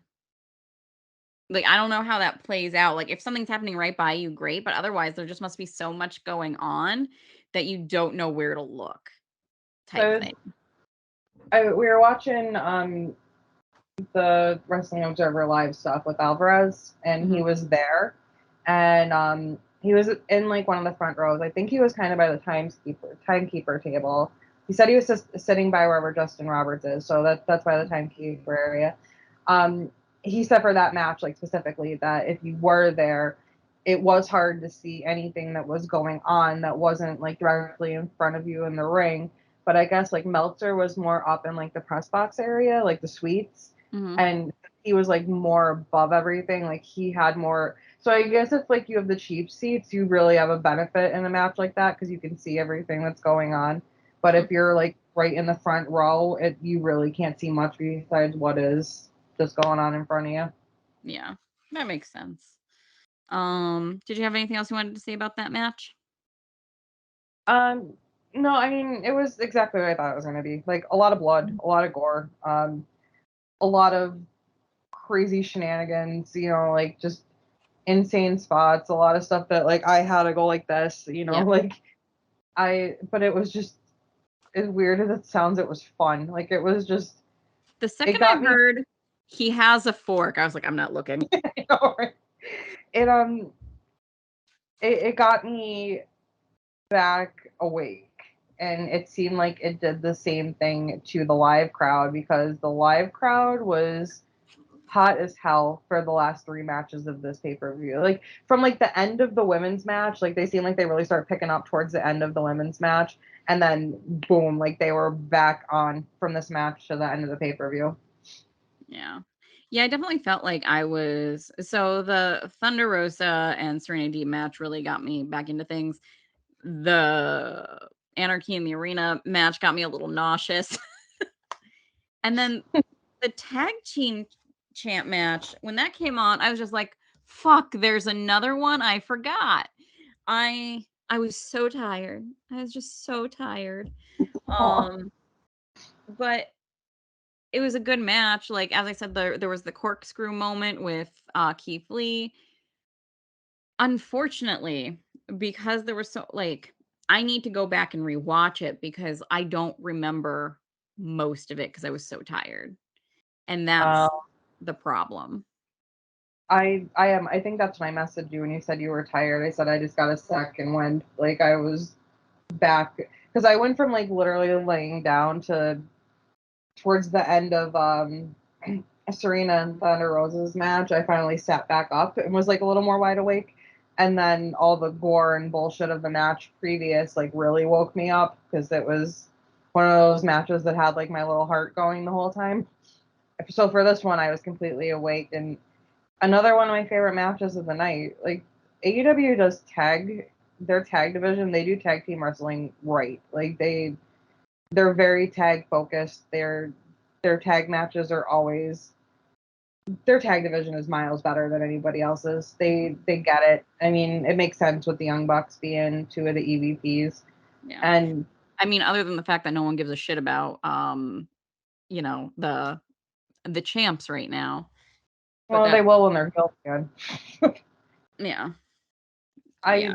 I loved this match. I personally thought that Keith Lee and Swerve Strickland were going to win it going into it.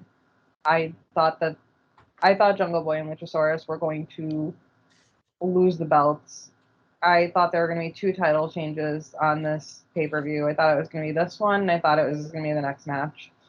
And I'm not upset that they kept the belts. I mean, I love No. them. They've been 2 of my favorites from the beginning, but I kind of feel like maybe their reign has come to an end. But The only maybe reason like we're sorry, go ahead. I was gonna say maybe like we're saying earlier, it's gonna lead to them losing it to the Hardys. Uh, The the only reason I didn't think so there were a couple of tag teams that have kind of been tossed together. Being Keith Lee and Swerve Strickland. They're great. Like I think that's a good choice. But what is the one thing that's always thrown at WWE as a criticism? They just throw together tag teams. So I assumed when I saw that they would not be removing the championships from them yet. Mm. Because Keith Lee and Swerve Strickland specifically are a real threat to those belts. Um, do I it's tough because like I would personally prefer to see Keith Lee higher up the card doing something. That being said, I'm not really upset with this. Because I don't know. Yeah, again that corkscrew. That's the one I remember from this match. That is 100%.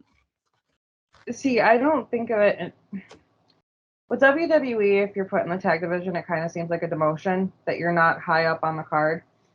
But like most of the time, right now, kind of not really with RK Bro and Mhm. like the Usos, but like for the majority of their existence, tag team doesn't feel like you're high on the card. It doesn't feel that way in AEW, so I don't feel like Keith Lee being what Swerve Strickland They could still be high on the card would be a tag team because they treat their tag team division like seriously. It's not an like I think everybody knows Vince historically doesn't give a fuck about tag teams. Like Yeah. he just doesn't. And AEW is not like that. They're very tag team, or most of their shows are pretty much all tag matches. Most of their dynamites, most of their rampages, most To the point where it's pay-per-view. a little much because it's not just tag teams, it's like 6-man tag, 4 it's like, okay, we That's get a it. very that's a very New Japan thing. That's a very New Japan thing. Like a lot, if you watch like a big show of New Japan, they only have a couple like high profile singles matches, and most of the show is whoever's not in singles matches are thrown together in tag teams. So that's very influenced by that. I guess used to it because I watched a lot of New Japan, so it doesn't seem too odd for me. But that's not something WWE does. So if you have people that were like coming from WWE, they might be like, oh man, they do a lot of these like 6-man and well, like Mhm. it. It doesn't seem that abnormal knowing where they all came from and how the company started, how they're probably more influenced by that than they are influenced by WWE. It it doesn't feel weird to me. I but yeah, I thought they were gonna win it just because how over they are. Like they got really over really fast, and I thought that they were gonna throw the belts on them at this pay per view because of that. No, I mean, I wasn't surprised that they kept it, but, um, then we have the Hangman versus, I almost said Adam Page, CM Punk match. The match itself was very good. Um, they had a great match. They kind of teased, I wouldn't even necessarily say, maybe, yeah, I guess you could say they teased a heel turn for, um, Hangman, but him deciding not to do it is what lost him the belt. Which is brilliant because it's going to Mhm. lead to a heel turn because he's going to think, look, I did the right thing and I still lost the title. It Yeah. just, the match was beautiful because of the storytelling and the psychology of this match more than any of the actual, like the wrestling was still good, even though Punk had a little bit of a botch. But his botch even added to it because it made it look like he couldn't do Hangman's move. Like he Oh, yeah. couldn't do the botch lariat. It The psychology and storytelling of this match was prime wrestling. It was great. I'm not surprised that CM Punk won. I am sad that this was Hangman's reign. Yeah. Um, they did him dirty. They did him dirty. It felt, I don't know if it's because Kenny's not there.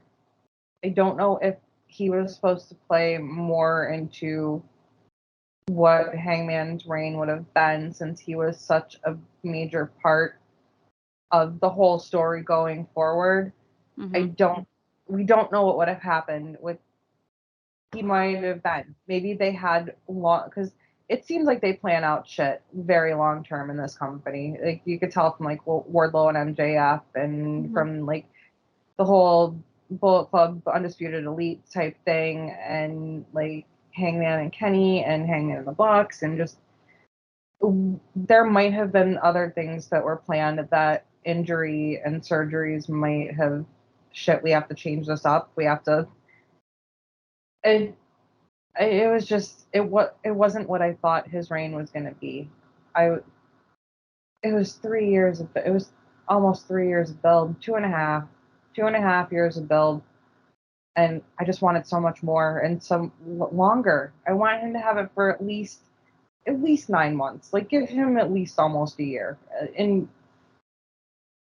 And then this all ties in so well to MJF shit right now about like the ex WWE guys coming in, and I I don't know how I feel. Like it just I'm not mad at Punk being the champ, but I'm disappointed that Hangman's not the champ. It's a weird, Mhm. I don't know. Yeah. Yeah, all of that. All of that. Um, it was it was kind of like a oh moment. Like, yeah, so happy for CM Punk. You still got it, but oh, for Hangman, like I felt just I don't Sad. sad, defeated almost on his behalf. Um, and that's not good. Like that's not good. No, I wanted to wear my Hangman shirt today, but I think it's in the dirty clothes packs. It wasn't in my drawer, so I think it's in my like in one of my hat or one of my what the fuck is the word I'm looking for? Baskets. I think it's in one of the baskets to do laundry.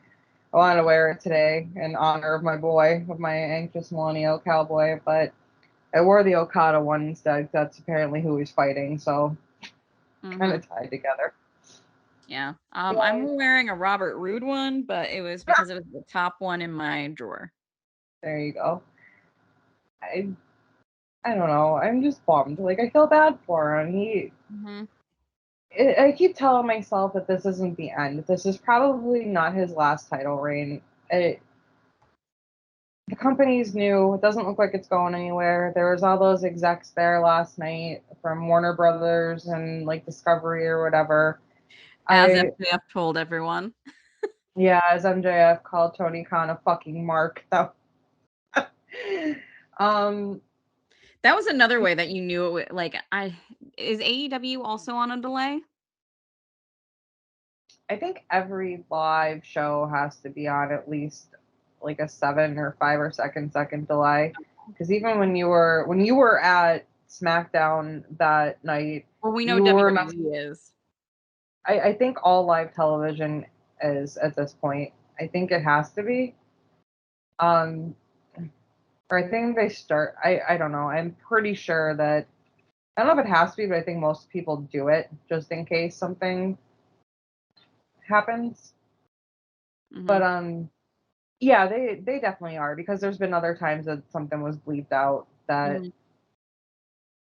Yeah, um so I quickly Googled it, and it says, "Nowadays, due to the digital processing required to provide the viewer with digital television, there's a delay of several seconds before the viewer sees what's occurred live." So, yeah. yeah, definitely can tell like when you were at the show and I'd be like, oh, it didn't happen yet. Oh, there it is. Like Yep. You're like, "Whoops, sorry." seemed like there was like at least a minute delay between what you were seeing and what was happening on TV. Because you'd be saying something, I'd be like, I don't know what you're talking about. And then like a minute later, I'm like, oh, they just said it. Yeah. Yeah. Well, what sucked was, like, I think the one thing I told you about, you're like, "We didn't see that. It's a commercial." I I'm think like, it was like something kind of spoilery too. And I was like, we're still on a commercial. And you're like, oh, sorry. "Lols." But Yeah. yeah, going back to Hangman, I don't think that this is his last reign. I don't think it's the end of the story. This might just be another speed bump in the whole story of Hangman trying to get like finally get there. Mhm. I I'm hopeful. I'm hopeful that this isn't it. And I'm hopeful that it's gonna lead back to when Kenny's finally because they were going there. That's 100% where they were going before he went away.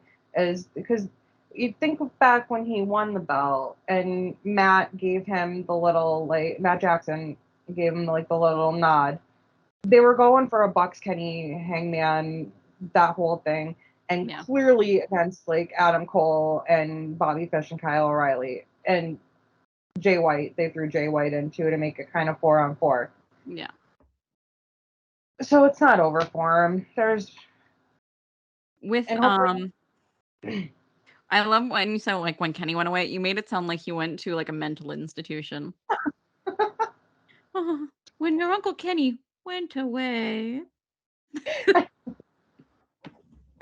oh no, when he got hurt, I hope he comes back soon. I felt like so a lot of people were saying something about how this pay per view like kind of felt like not the same.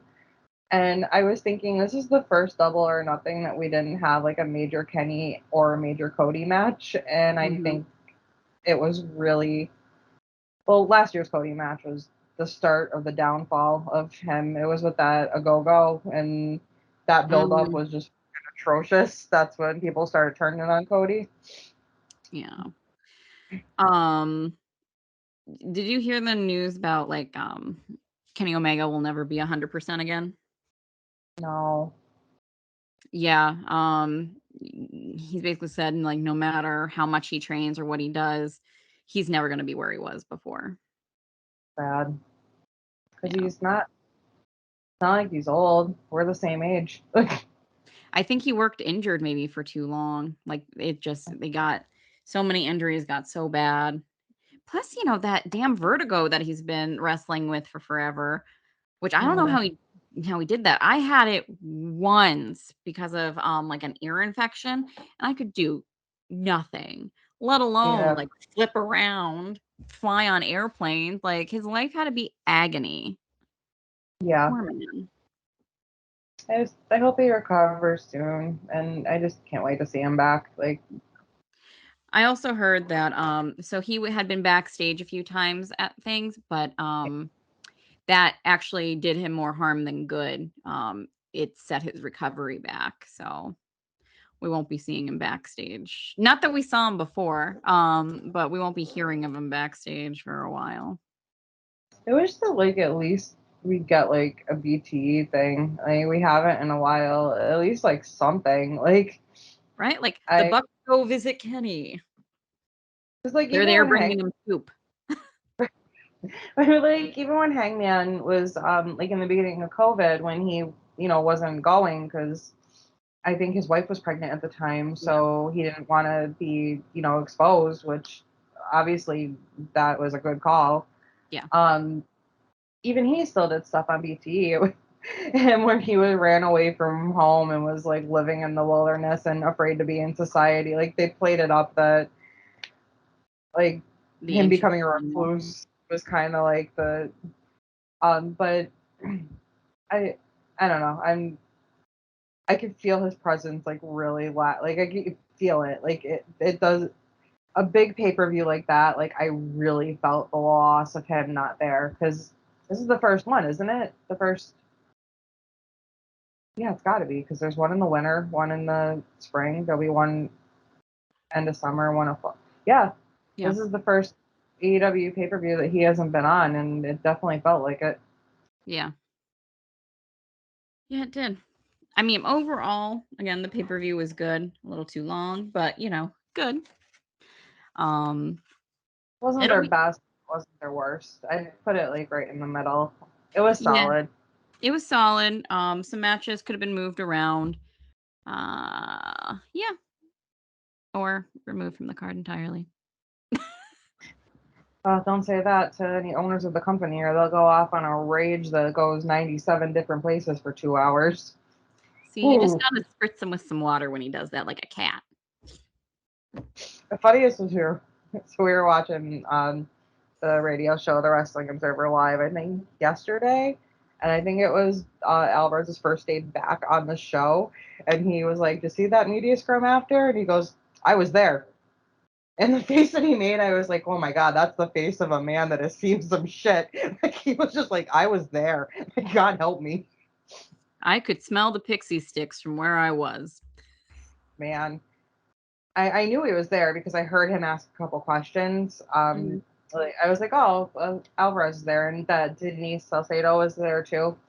And that poor girl, she asked a question, and like 30 minutes later, I think he might have answered it. Like he went in like 97 different directions, and I'm like, "Oh, this poor girl." she, she just asked a simple question. Tony, you're gonna take a celebratory nap? That might be good. You know, please just sleep for a week. Like, just We're all concerned about you. This is now an intervention. seriously, that was alarming. I would say is probably a good word for it. Was watching that media thing after it was because everybody's just seeing the thing where he was defending Punk, and I'm like, oh, my babies, my sweet summer children. That was just the tip of the iceberg. There was a lot more to that. Yeah, no, I could not watch it. I could not. I couldn't No. stop. I couldn't. It was like a car wreck. Like I just couldn't stop. I'm like, is this man serious? Tony Khan's airplane found packed with 8 kilos of pixie sticks. Yep. For legal reasons, we will say pixie Pixie sticks. sticks. Then we find out that he's actually invested in pixie sticks. Then you find out it actually wasn't a shit ton of sugar, and he was just like a 5-year-old hopped up on a bunch of candy. Red dye number 5. It's all that Mountain Dew code red. That's illegal now. Not for me. Oh boy. Get it And flown in then from the Balkans. Dynamite was fine. Like I don't Yeah. even know what to think about it. Like it was one of the better Dynamites in a while. That MJF promo. That's Yeah. all. That's my main takeaway from that show is just the promo. Yeah. I will say, because like you missed Raw. I watched it and I had forgot. I was like, oh, for fuck's sake, I have to watch more wrestling. It was good though. Specifically the first hour and a half of Raw was excellent. They had a great women's match to start it off with, and then there was a Cody Rhodes, Seth Rollins segment where they fought. That was fantastic. Um, and Guys, and what else did I see? I saw like 2 things from Raw because he was watching Game 7 of the hockey game, and he said there was no way he was watching Raw over the hockey game. So we recorded it, and I intended to watch it after, but with everything the past couple of days, I just hadn't had either the time or the mental energy to watch it. But we did see Cody, and I know I saw something else, and I can't was remember what the hell it was. was it Kevin Owens? Briefly during a commercial in the game, I saw he had a match. I said, "Oh, Owens is on a lot earlier than normal." Um, I don't know. I don't remember. This whole week has been. Yeah, a lot.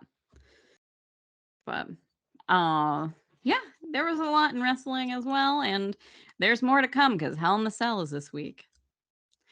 The one thing I like is they gave a reason, more of a reason for the Cody Seth Rollins thing, with Seth Rollins saying like, I don't like you, while you and your friends were building up, where you when you couldn't cut it and you and your friends decided to take and try and tear down everything I was building. And I was like, there you go. That's what you can build so many things off of. I don't understand what he means by that, though. I mean, WWE was already an established company. You're not building shit. Like it's been around since you were like not Well, even what born. Seth Rollins was building, like what he himself was like. So I can get that, like what his legacy, what he was trying to do. He can thank his Twitter shit for tearing that down too, because sometimes Seth would stick his foot right in his mouth Yeah, with, with he's like Will burning it Ospreay. down. Yeah. That when he went off, that's what put me off of Seth Rollins. I used to really like. I still enjoy watching him. Like on, I enjoy watching his character, but him as He's a like a Mad human, Hatter. he totally like turned me off of enjoying him as a human being when he had to brag about how much money he made to Will Ospreay. When Will Ospreay said something like about like I don't know, I think like him being better than him, which honestly he is. Like I that like you work for a fucking bazillionaire. You work for the richest wrestling company in the world. Obviously, you're gonna make more money than people in other promotions. Seth, like, shut the fuck up. Like that rubbed me the wrong way when he had to brag about how much his checks were. Like, and ever since then, I've kind of like I enjoy watching him wrestle. I enjoy watching this ridiculous character, but him as a person, I don't really care for. Like, Yeah, I've never known how to feel. And again, I don't know Seth Rollins as a human being, but I've never known how to feel about him. Love Becky Lynch though. Love her to yeah, pieces. That woman can do basically no wrong. yeah, I like Becky. She's one of my favorites. Hmm. Did you see the Cody Rhodes Broken Skull session? Yes. Do I He just remember much from it? No. Oh. Well, he describes Stone Cold does the thing of like, name the first thing that comes to your head when I say blah. And when he said Becky Lynch, Um, Cody said lean. She has the leanest body in wrestling right now. Like she is just all muscle and veins. And I was like, yeah, yeah, I vaguely remember that. We watched it a few weeks ago, maybe. Is that when it came out? Because we yeah, watched it, right? And so I don't. I just remember that they did talk about AEW again, which shocked me because they talked about it with like Jericho, obviously, yeah. and then again with Cody, and for like a WWE promoted show, it surprised me that they've talked about it twice now. Like, Well, they didn't directly name drop it like MJ. no, they Stone Cold Like said like I mean in a live crowd. no, nothing. Sami Zayn mentioned it. Yeah. So they is that the first time that they actually said like WWE on AEW? Because they've always said like New York or the other guys or It another might have company. been. For no other Yeah, reason for fear of being sued, I'm sure.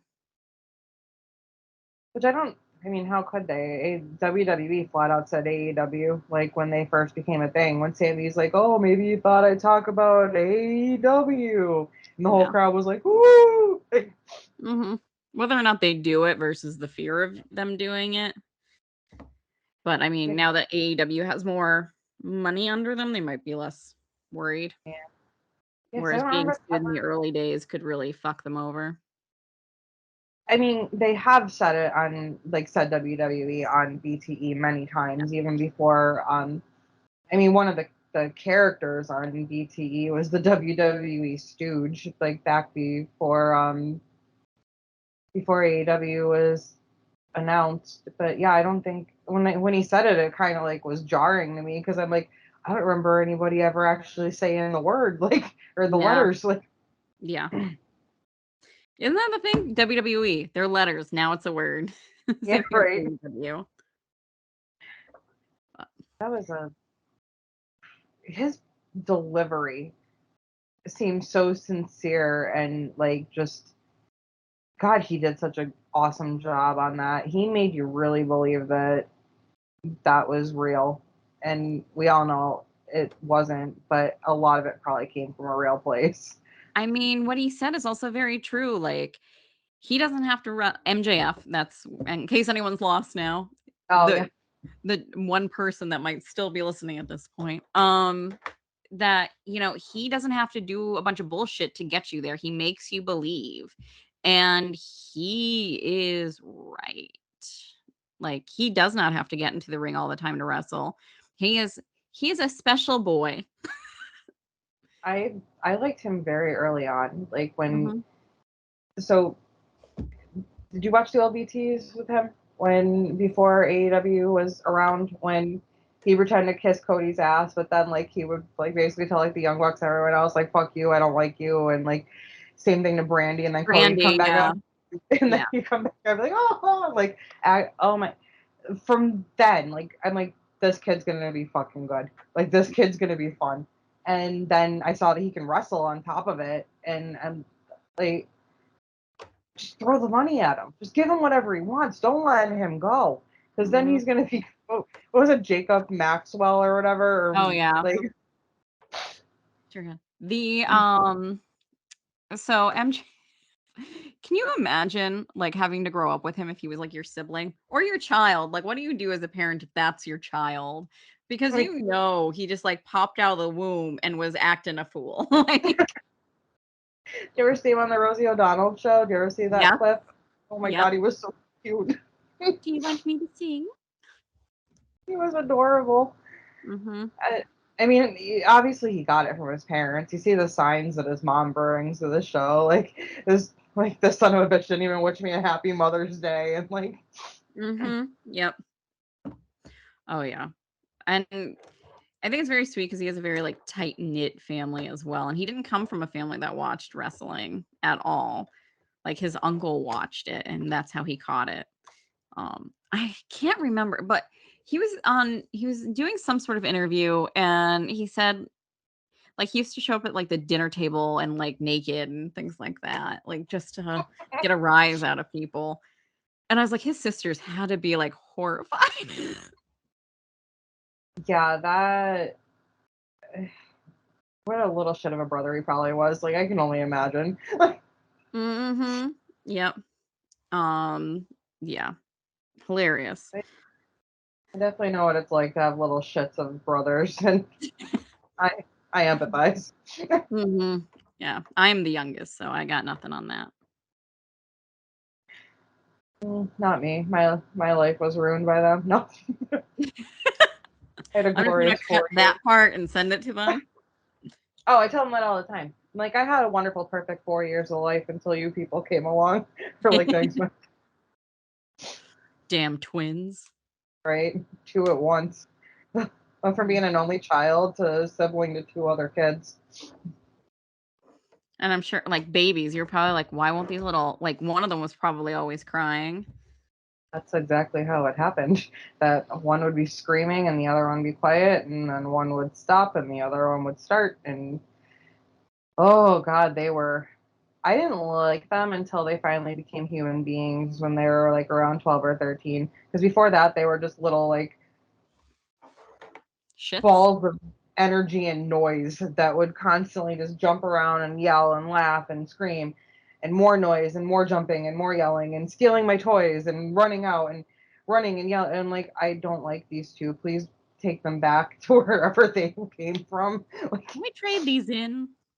Is there a then they finally warranty? calmed down when like puberty started hitting, and they were actually kind of funny. And I was like, oh wait, these kids are kind of funny. I think I like them now.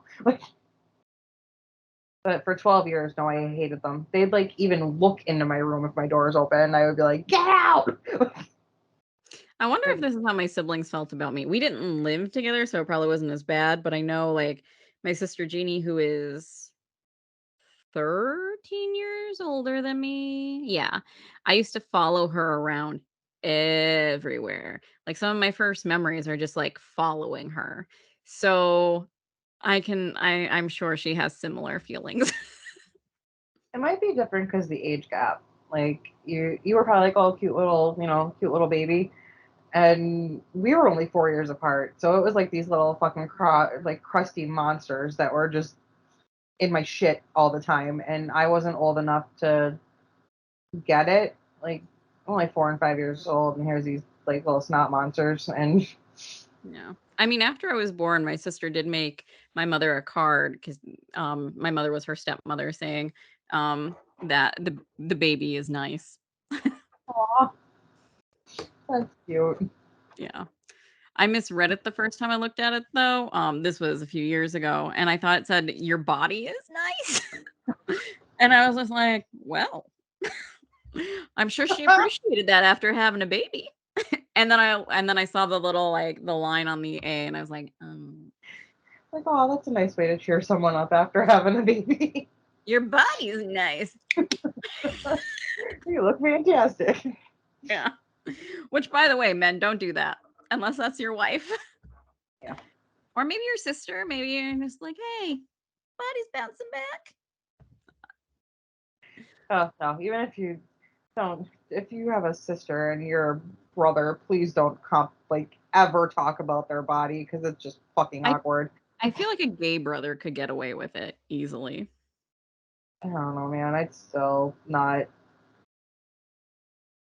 I wouldn't feel comfortable. My brother used to think Yeah. he was funny and make stupid little jokes like, "Why cross the street when you can cross the hall?" And I'd be like, "I hate you so much. Please stop doing that." Yo!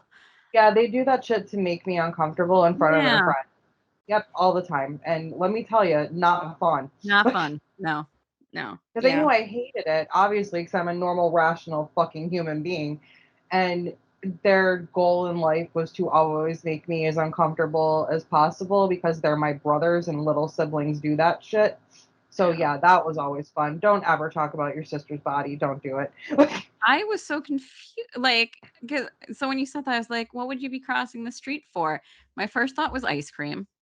Uh, and then I realized, and I was like, oh. Yeah. Yeah, they heard that somewhere and they thought it was really funny, and they would say it in front of their friends when I was around, and their friends would all ha ha ha, and I'd be like, I hate every one of you. No. No, no, no, Yep. no. Well, on that note, don't forget to smash that or suplex that like button for more incest jokes from Megan's brothers. Oh, I won't even get into the worst one. That was like the lightest one and the only one that I will ever feel comfortable saying on the internet. Yeah, that's fair. That's fair. And as always, hustle, loyalty, and respect. Yabba-do. Yabba-doo. That yabba-doo. Oh,